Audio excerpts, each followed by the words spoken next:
प्रकार होता है ये। ओके। पता चला कि ये उसे पिछले पीढ़ी से मिला हुआ है। ओके। आप इसे जेनेटिकल ट्रांसफर कह सकते हो। और तब ने कहा कि बेटा क्या हम आपके माता से मिल सकते, क्योंकि उस समय उसकी माता उनकी आई नहीं थी। तो उनकी हिस्ट्री में चेक करना है कि क्या वो आपके एज में यही प्रॉब्लम फेस कर रही थी।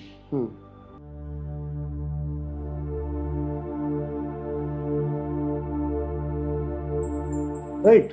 तो नेक्स्ट विजिट में ट्रीटमेंट तो हमने आपको स्टार्ट कर दिया, डॉक्टर हूँ तो मेडिसिन एंड बाकी जो मुझे मेरी प्रोसीजर्स है, शिरोधारा, नस्य, ऑफ कोर्स वहाँ पे उनका जो वीकनेस है उसके लिए मुझे एक घृत की मात्रा बस थी। हमारे जो कुछ कषाय रसात्मक द्रव्य है ये सब तो देना ही था, नो डाउट। उसमें भी प्रभाव से काम करने वाले द्रव्य को मैंने चूज किया था, जैसे आप रुद्राक्ष धारण करते हो। यस। लेकिन वो एनर्जी नेचर की उसमें स्टोर करता है और उससे आपके बॉडी को रिलीफ देता है, फ्रीक्वेंसी को बैलेंस करता है। ऐसे प्रभाव से काम करने वाली बहुत से मेडिसिन है जिसे हमने वहाँ पे ओरल मेडिसिन के लिए यूज किया, कंजम्पशन के लिए, जो उस पर रिजल्ट देगी। बट नेक्स्ट विजिट में जब हमारी बात माता जी से हुई तब पता चला, ये जानकर आपको हैरानी होगी कि उसके माता को भी 25-26 इस एज में सेम प्रॉब्लम हो रहे थे। और जब उनके उस महीने में हेवी ब्लीडिंग के बाद जब पीरियड्स रुके तो अगले पीरियड्स आए नहीं थे, क्योंकि प्रेगनेंसी रही थी और उसमें इस बच्चे का जन्म हुआ है। ओके। तो माता पिता के कर्म बच्चों को लागू पड़ते हैं, ऐसे आचार्य चरक कहते हैं। इवन ऋग्वेद में भी लिखा है। ऋग्वेद क्यों, हमारे हर शास्त्रों में लिखा है। माता पिता अगर अच्छे हैं तो बच्चे अच्छे ही वर्तन वाले आएंगे। वैसे माता पिता के जो कर्म है, जेनेटिकल क्यों ना हो, वो जेनेटिक्स बच्चों को ट्रांसफर, तो यहाँ पे बच्चों को ट्रांसफर हो चुके हैं। राइट। एज अ डॉक्टर आपको ये नहीं लगता कि ठीक है जेनेटिकल ट्रांसफर, तो इसका क्या सोल्यूशन होगा, क्या ही सोल्यूशन होगा? तो मैं वही सवाल आने वाला था नेक्स्ट कि सर आपने से बोला कि वो प्रेगनेंसी, मतलब जब उनको प्रॉब्लम था तभी प्रेगनेंसी रहा, तो ये जेनेटिकल ट्रांसफर है तो उसका तो क्योर नहीं होता, मतलब जो जेनेटिक होता है उसका क्योर बहुत रेयरली मिलता है सर किसी चीज का। तो आपने इसको क्योर कैसे किया सर, वो मेरा सवाल होगा। यही तो मेरा कहना है कि इसलिए हम इसको कर्मज व्याधि में डाल रहे हैं। लेकिन आयुर्वेदिक कॉज कैटेगरी में सिम्टोमेटिक ट्रीटमेंट दी जाती है मॉडर्न साइंस में, जो कि राइट है, एब्सोल्यूट राइट है कि ब्लीडिंग पहले स्टॉप करो, बॉडी खुद को कवर कर लेगी, which is absolutely right. But Ayurveda ने इसमें बियॉन्ड जाके सोचा है कि इसे कंट्रोल किस तरह से किया जाए।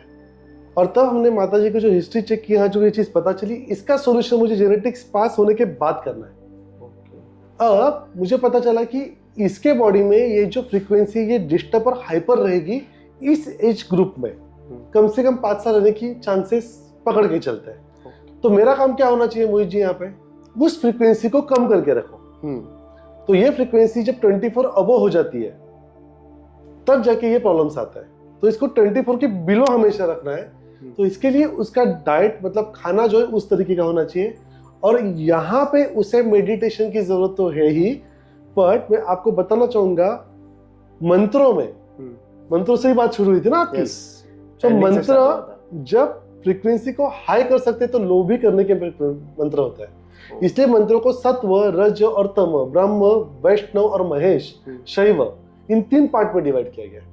और इसके हिसाब से यहाँ ब्रह्म जो मंत्र है, ब्रह्म मंत्र इसको सात्विकता प्रदान करके इस फ्रीक्वेंसी को लो डाउन कर देते, स्लो डाउन कर देते। इस मंत्र को मैंने उसे दिया क्योंकि यहाँ पे कार्मिक सोल्यूशन है, मुझे फ्रीक्वेंसी बैलेंस करके लो करना है। बट ये मंत्र चैंटिंग करने के मैंने एक वीडियो में बताया हुआ है, परा, पश्यंती, वैखरी, से 5 टाइप होते हैं किस तरह से मंत्र चैंट करना है।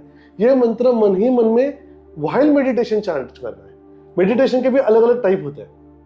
तो आंखें बंद करके जब आप कॉन्सेंट्रेट करोगे पिट्यूटरी ग्लैंड पर, जिसे ज्ञान चक्र कहा गया, वहां पे उससे मन के मन में चैंट करना है। और ये मंत्र मैं पक्का रिवील ही करूंगा, मुझे पता है मेरे बहुत सारे भाई और बहनें इसे स्टार्ट कर देंगे।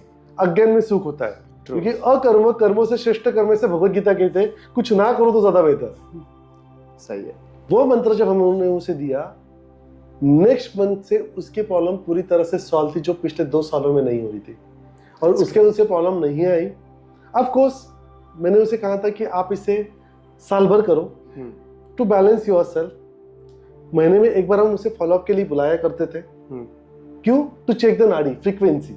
नाड़ी is a frequency, overall frequency, average value. 12 महीने के बाद हमने उसे स्टॉप किया। स्टॉप करने के बाद उसे प्रॉब्लम नहीं आई, वो नॉर्मल लाइफ जी रही थी, नॉर्मल लाइफ थी, सब कुछ ठीक रहा सौभाग्यवश। और इसलिए हम इसे कर्मज व्याधि में डालते थे। कभी कभी मंत्र देके पेशेंट को ठीक भी किया जाता है, क्योंकि लोगों का ऐसा भी कहना है कि सर आप लोगों का सिर्फ अध्यात्म बंद कर देते हैं। जी नहीं, हम उसे करके बैलेंस करते हैं। ट्रू। तो ये थी स्टोरी कि माता पिता के कर्म आपके बच्चों के तरफ भी जाते हैं, वो कार्मिक हो, आध्यात्मिक हो, फिजिकल हो या मेंटल हो, भुगतना तो पड़ता है। Okay sir.